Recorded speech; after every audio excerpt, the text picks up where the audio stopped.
Welcome back to part 2 of my Lego LAPD Division Station commentary.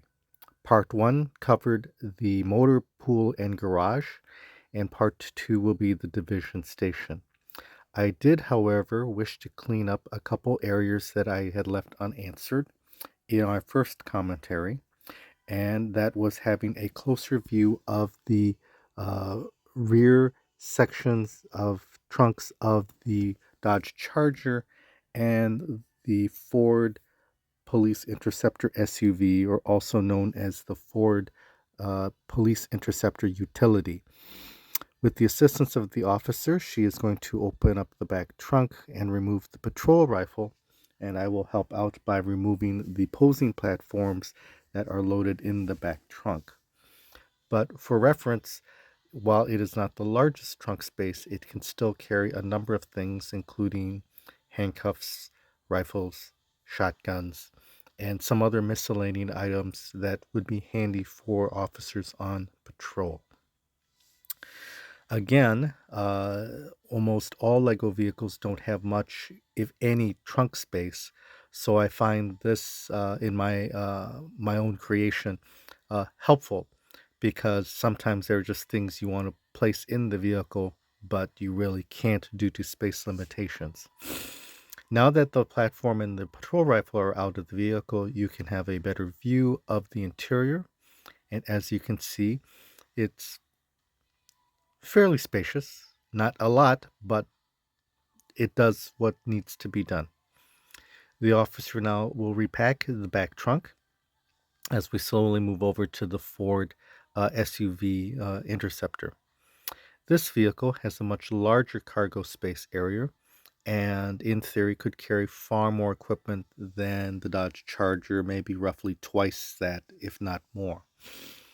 As I lift up the rear hatch of the vehicle, you will get a better view of the two bins that are on the left and right side, which will hold the patrol rifles or a patrol rifle and a shotgun. In this case, the patrol rifle is an AR variant, and the shotgun is usually going to be a Mossberg equivalent. Uh, as the officer will now remove the posing platforms, you will then see that the back cargo area can carry a fair amount of gear independent of the assault rifle and the shotgun. Again, it could be ammunition, it could be more handcuffs, could be patrol vests, things like that. This is, I felt, a better view of the equipment hatches so that you can see. For point of reference, the LAPD maintains a fleet of approximately 6,000 motor vehicles within the ranks of the LAPD, and is probably one of the largest assembles of motor vehicles for police departments. The other thing that I would point out is that the various patrol divisions or bureaus of the LAPD are rather extensive. The main four patrol bureaus are Central, West, Valley, and South. Between them, they have numerous divisions. Central has, for example, 6 divisions. West has 6 divisions. Valley has 7 divisions. South has at least 5 divisions, not counting the criminal gang and homicide division. In parlance, the bureaus may be referred to as areas, as well as the divisions, also known as areas. So if you ever see an official LAPD briefing, they may make reference to, for example, Central Area or West Area, and then sometimes refer to the various divisions, again, as an area rather than as a division itself. We're now up on the roof with the police helicopter. This is a representational helicopter. It does not refer any particular brand, although it could look like an OH-58 Kiowa, but again, it may not. The Aviation Bureau of the LAPD has 19 aircraft, including 16 helicopters, and while they are all assigned to one particular organization, this helicopter is assigned to my division station here. As you can see, the doors are retractable, and I can seat up to 2 officers inside the helicopter. The rotor blades are movable, and in theory, if it had an engine motor, it could probably fly. Uh, there is on a landing ramp, as you can see, on top of the roof of the building. And as the asset is used for surveillance, manhunts, it's effective. We've taken the top off, and now we're on the 3rd floor, which is housing the detention facility on the left and some personal areas for the officers on the right. As we get to from the bird's eye view down to a ground eye view of the 3rd floor, you can see that it is a combination of cells on the left. There are 3 main cell holding cells. 2 are for male prisoners, 1 for female. On to the right is the booking area for the initial arrival of prisoners, and then there is a photograph and booking area in the back. This is a quick interior shot of one of the holding cells. Each holding cell has a bench for prisoners to sit, along with bathroom and washing facilities. As we gear back out into the main hallway, I'm going to have the officer demonstrate that the doors are fully openable and retractable. And as you can see, this means that the prisoners could walk straight in without necessarily having to be placed in there, uh, like with some Lego uh, police stations. I would note that most Lego police stations are rather uh, 1 or 2 sided only. They're not necessarily complete buildings. I know that they're designed, again, primarily to at least entertain and challenge the child to build these on at least a 2-dimensional level. This facility obviously is far beyond that, in the sense that this has all the attributes of what a real divisional police station have. As we're taking this side-by-side view of the personal area, that is a work area or for the officers to write up reports. The 2 officers standing by this area, it has a coffee maker, a sink, and a refrigerator, along with a small table. And there is an additional bathroom here, which, if we can get a quick view of it, has, in addition to a sink, toilet, it also has a shower. Again, this is a depiction of what probably a real police station looks like. It goes far beyond what a child's version of a Lego police station has. But again, it's for 2 very different reasons.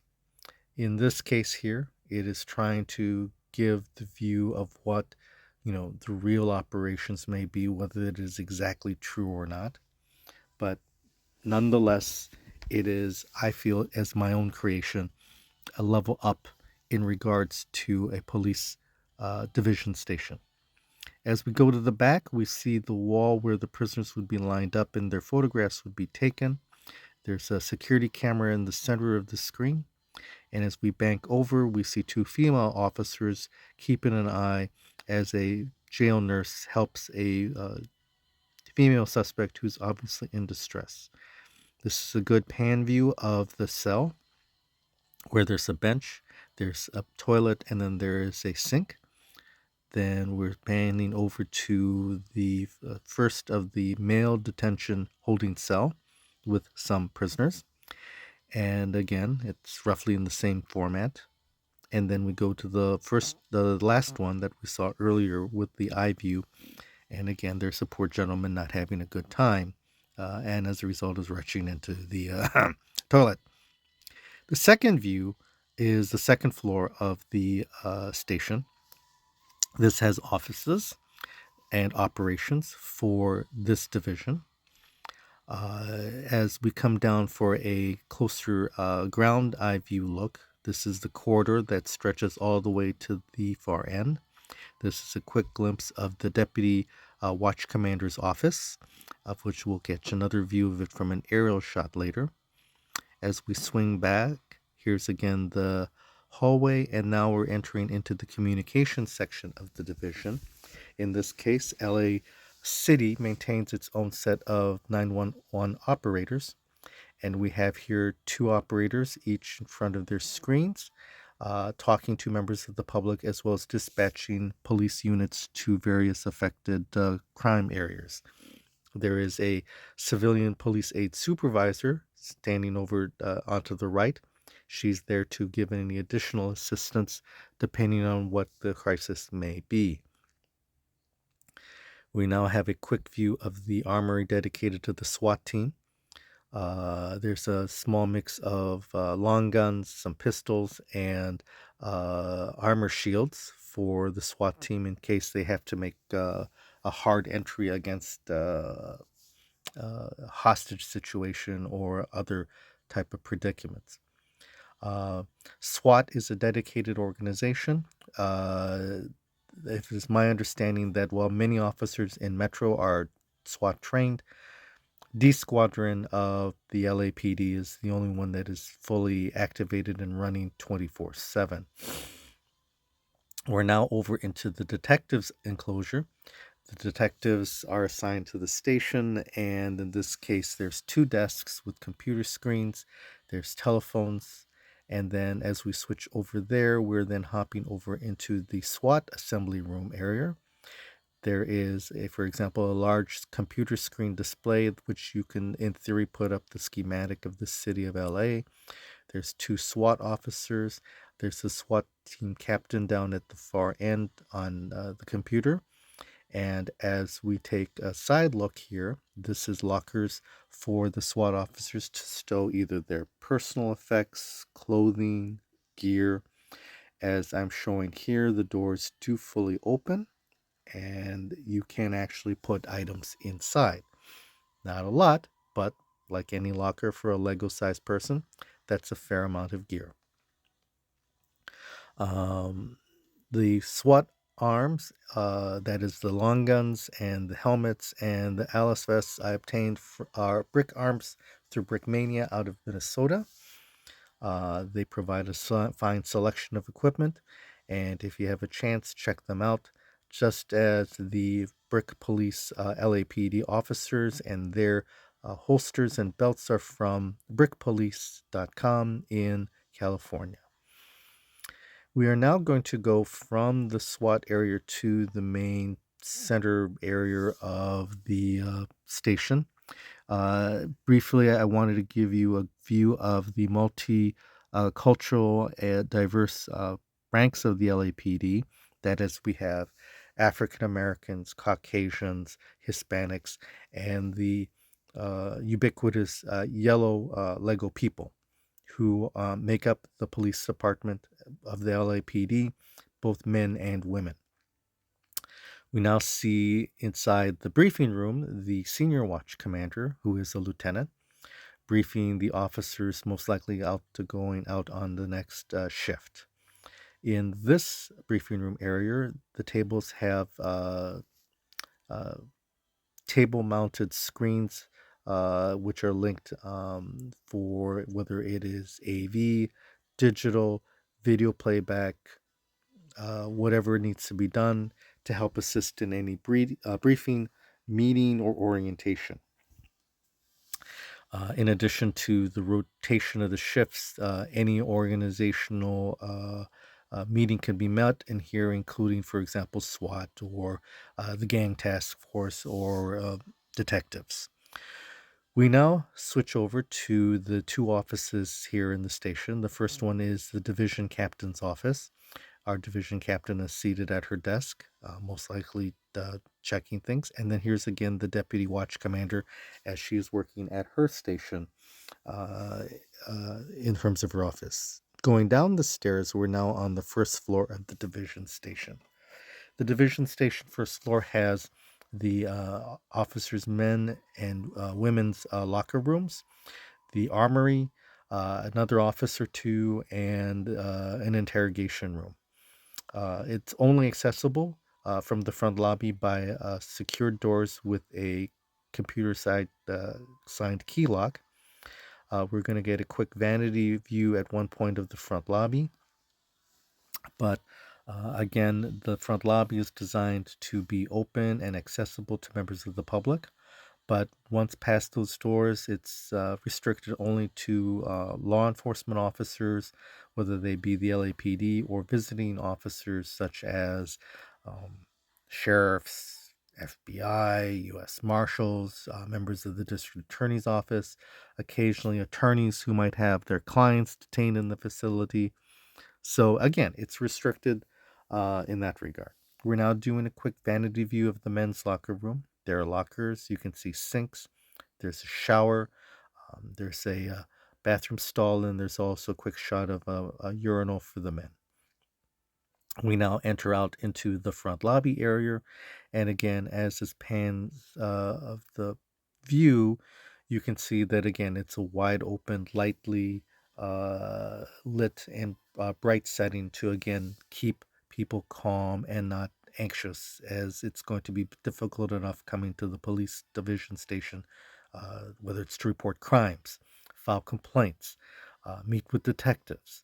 Um, so at least with this division station, again, it's meant to be open to the public and inviting.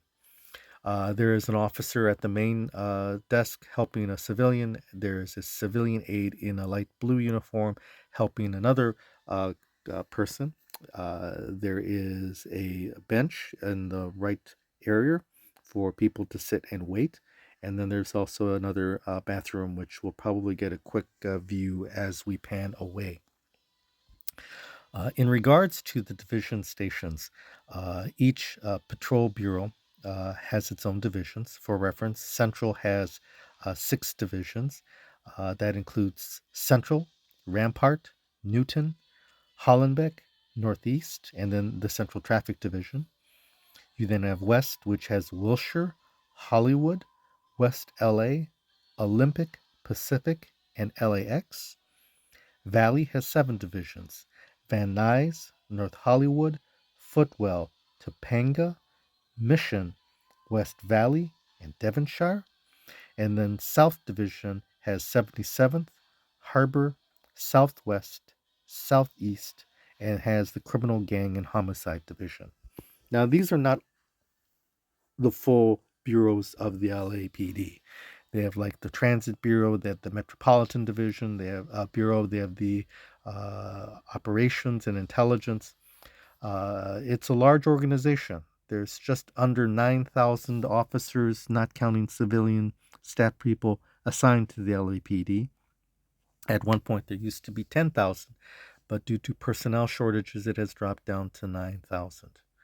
We're now back into the restricted area of the division station. You saw briefly a wall mounting for radios that can be placed and removed as needed. As we do a quick tour down the first floor, we're going to see a long view of the corridor, and soon you'll see some of the offices in greater detail. The armory is on the left, and then the interrogation room is on the right. I believe we will pivot towards the interrogation room. And for reference, the interrogation room is used for interviewing suspects, whether they're brought in straight off the street, brought downstairs from the third floor detention area, or citizen members of the public that come in and need to talk to detectives or officers. We'll then pivot over to behind that another office. It could be used by either a Metro liaison officer or an additional sergeant. In this case, we have a sergeant in here. And again, you see a computer screen, keyboard, and a phone that's available to them. We now walk back into the main lobby area, and we will most likely pivot over to the locker rooms. In any division station, you need a locker room for the officers to come in and change out of street clothes and put on their uniforms. As we saw earlier, this is sort of a bird's eye view of the men's locker room. And then on the other side of the wall, you will see the women's locker room, which is almost the same except with some slight changes. There we see a female officer closing up the locker for her personal gear and effects. And again, it has a shower and it has, a sink and toilet facilities for the officers. Now, again, this is a Lego division station, but it is meant to give what the impression of what a real station is. We're now in the Armory. The Armory has shotguns, riot tear gas guns, and above all, patrol rifles, which again are AR variants. This is for the officers to draw upon whether it is special duty or whether it's to be placed inside their patrol vehicles. Um, Off to the right is a larger container, and that container will contain riot gear equipment, of which we'll get a view of it shortly. But, and here we go, there's some helmets, there's some patrol batons, and again, those are issued to the officers in cases of riots, mass crowd control, uh, things that require some additional level of protection for the officers if they are deployed to deal with those types of situations. You also see an officer in the far top right. He is monitoring the flow of weapons in and out of the armory to make sure that they're all accounted for. And again, it's designed to ensure that every officer has a firearm necessary to their needs. I would also note that the LAPD, in addition to all of its obligations and duties, covers a significantly large area because LA is a rather spread out um, metropolitan region. So people have commented that for such a wide, large area with so few officers, how does the LAPD do its job? The answer is I don't have an answer for that. All I can do here is that at the Lego level is to give viewers the view and the impression of what a division station may be. And again, this does not represent an actual building in use by the LAPD. It's again my own creation. But I like to make the fact that this is a realistic depiction. And again, this division station has a little bit of everything. As we wind up, I will tell you that I do plan to make some additional videos in the future, hopefully soon. I do have a collection of standard Lego police officers and equipment that I will introduce hopefully after this one. Uh, this is a representation of my own creation, but the Lego police that I also have is the representation of what the Lego company in Denmark represents. And again, I have put them into one or two stations to reflect on how a Lego police department would operate. And again, this is using those officers that are based on the Danish model, which is really the basis of the entire Lego police department in their Lego City series. I want to take the time as we do a pan away from the division station that I thank you, the YouTube public, for having joined me in this visit to my creation. I hope this inspires you in terms of your own efforts. And even if you don't